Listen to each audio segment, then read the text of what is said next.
رسول الله صلی الله علیه وسلم فرمایي بخاری روایت ده چې یو زنانه وکانت بغیه او كانت من بني اسرائیل پخوا د یهودیانو د زمانه یو ښځه وه بغیه لفظ معنا بد عمله او بد چلنه وه خپل عزت بې خرڅه او داسې ښځه وه ګوره ګناه کې اخته ده بلې ورځ په لار باندې روانه وه نو په لاره چې وکتل په لار باندې تږي شوله ډېره زیاته تږي شوله یو طرف ته ګوري بل طرف ته ګوري چې اوبه به نه وي اوبه مې لاونه شولې په اخر کې لرې یو ځای کې داسې پړق باندې وکتو ویې لیده نو لاړه د هغه یو چینه وه یو کویه و خو دې کویي ته داسې د رسایي انتظام نه و چې اوبې ترې اخیستی وی هېڅ قسم څلورښې موخې نشته دی وایي داسې د څاروي په شانې د دې کویي په دې غاړه باندې ورڅملاستل او لاندې دې اوبه وڅکلې او راپاڅېدله مړه شوله تندې ختمه شوله کله چې راپاڅېدله ویې کتل یو سپی ده کلبتون سپی راغلی ده او هغې ته چغه راایستلې ده او نبي علیه السلام فرمایي د حدیث د الفاظ دا دي وایي کوم حاجت چې د دې ښځې او دا حاجت د دې سپی و مطلب دا هم تږي شوې وه و سپی ده دې له اوبه د کوم ځای نه راوتلې دا په خپله باندې ورڅملاسته اوبې ترې وڅکلې خیرخواهي ما ویل دا یوازې د مسلمان څه نه دا د غیر مسلمو د سپو سم خیرخواهي دا په اسلام کې ده سپو سره وایي دې زنانه سوچ وکړو چې دا سپی خو ډېره زیاته تږي شوې ده دې سره غوسه کول پکار دي اوبه له ورسره ایستل پکار دي څنګه اوبه راوباسمه وایي خپله موزه یې وایستله موزه او خپله لوپټه راواغسته دی په نبیز باندې وشلوله او دا موزه یې په دې لوپټه پسې وتړله او دا موزه به دې کوهي ته ورښکته کوله او بیا به یې راوچتوله نو په دې موزه کې به څومره اوبه راوخېږي او سپی یې خوله خوله وکړل او دې ته به دې خوله کې د یو څو څاڅکي به دې وکړل بیا یې وکړل بیا یې وکړل بیا یې وکړل حتی سپی مړه شوله او جبې نه راباسله ولاړه په خپله مخه باندې دا خیرخواهي چې دې ښځې وکړله ګناهګاره ده رسول الله فرمایي بد عمله ده نبي علیه السلام څه وایي نبي علیه الصلاة والسلام فرمایي فشکر الله لها د دې عمل الله ډېر لوی قدر وکړو ډېر لوی قدر یې وکړو انسانیت په خدمت باندې راشي ظلم مه کوئ چا سره فغفر الله لها او غټ غټ ګناهونه ورته الله تعالی معاف کړل غفر الله لها هغه بغاوتونه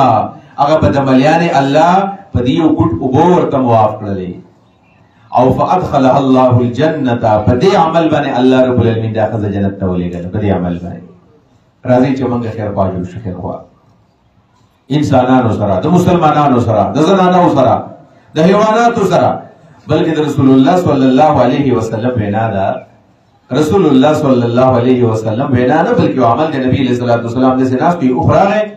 او دې اوښ داسې اوازونه غونې شروع کړل او دې سترګو کې اوښ کې راللې نبي علیه السلام وایي د دې اوښ مالک څوک دی مالک راغی وایي ستا د اوښ ماته شکایت کوي چې ته له خوراک لږ ورکړې خدمت ته ډېر راغلي دې سره خیر خوا شه خوراک چې څومره ورکوې د هغې مطابق خدمت یې اله خوراک له برابر ورکوه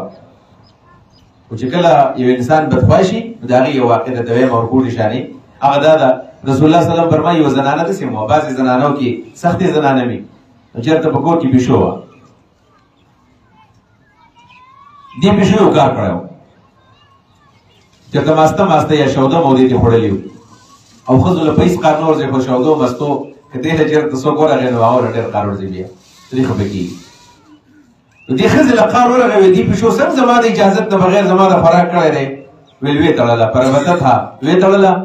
او ټوکرۍ نه لاندې کړله ویل ته ستاسو به زه ګورم ویل نه د خوراک در کوم نه د څښاک در کوم درې څلور ورځې دا پیشو په کور کې ساتلې ده او دا چغې وهي او دا ورته وایي چې زه به ستاسو ګورم حتی نبي علیه السلام فرمایي فماتت دا پیشو دې ستړه شوله ظلم یې ورسره وکړو انسان نه دی مسلمان نه دی پیشو ده ظلم یې ورسره وکړو چې کله مړه شوله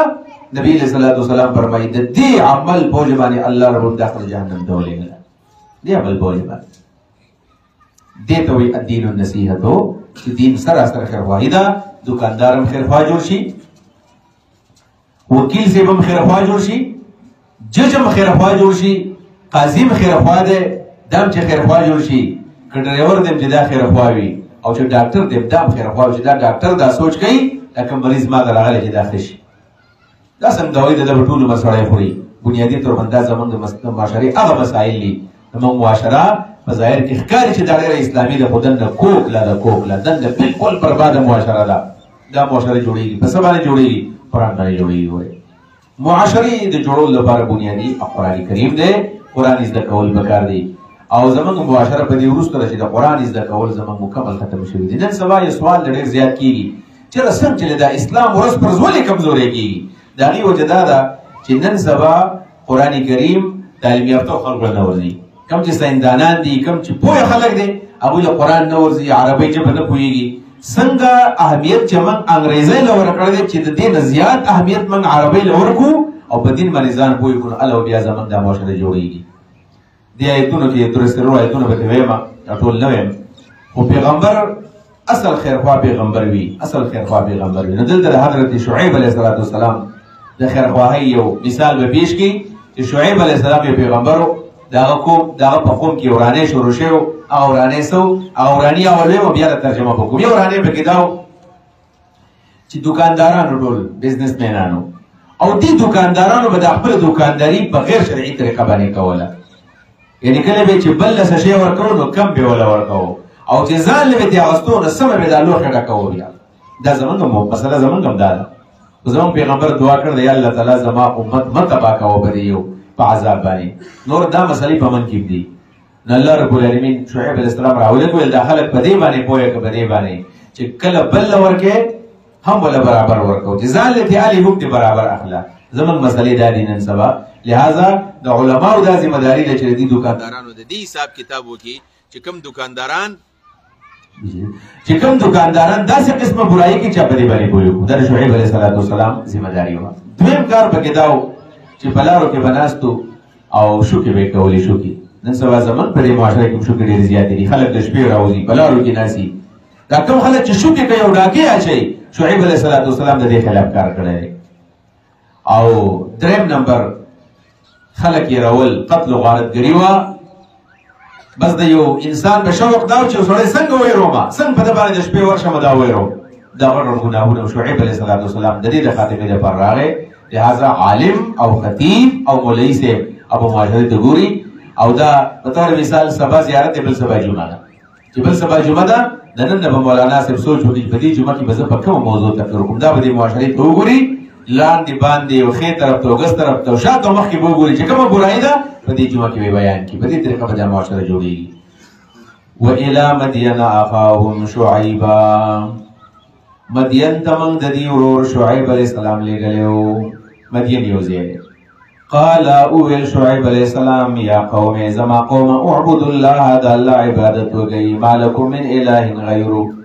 نشته ستاسو دپاره د الله نه بغیر بل معبود. هر پیغمبر اول توحید دعوت ورکړی دی.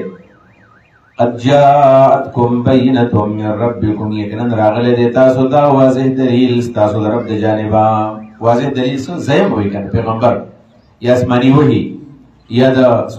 شعیب علیه السلام معجزې.